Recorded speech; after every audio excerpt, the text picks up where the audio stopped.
William Shakespeare is widely considered to be the greatest writer who ever lived. And even though he wrote his plays over 400 years ago, they are still popular to this day.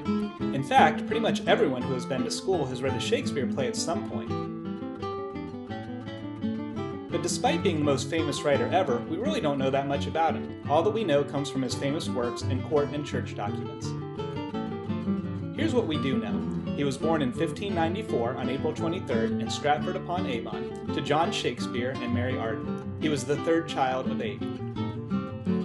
At the age of 18, he married Anne Hathaway, who was 26. They had 3 children, a daughter, Susanna, who was born 6 months after they were married, and 2 twins, Hamlet and Judith. Unfortunately, Hamlet died at the age of 11, but no one is sure why.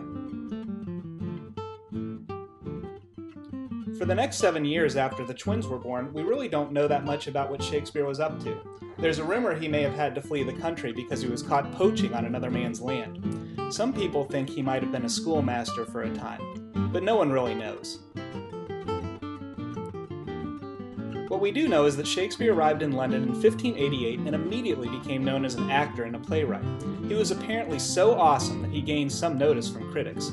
A London theater critic called him an upstart crow, which was a way of saying he was trying to be a better actor than he actually was. Despite this snarky comment, Shakespeare became well known as an actor and writer as part of Lord Chamberlain's Men, an acting troupe that was popular in London. And when people saw his name on a play, they were like, "Hey, this play's by Shakespeare, it's going to be awesome." He also formed a partnership and built the famous Globe Theatre, where a lot of his plays were performed. This made him a wealthy man, and he bought the second largest house in Stratford. Over the course of 2 decades, from about 1590 to 1613, Shakespeare wrote a total of 37 plays. He wrote tragedies like Romeo and Juliet, Hamlet, and Macbeth, comedies like As You Like It and Midsummer Night's Dream, and histories like Henry V and Richard III. Along the way, he invented over 1,700 words, including words like bedroom, elbow, gossip, and luggage, and coined several phrases we still use today.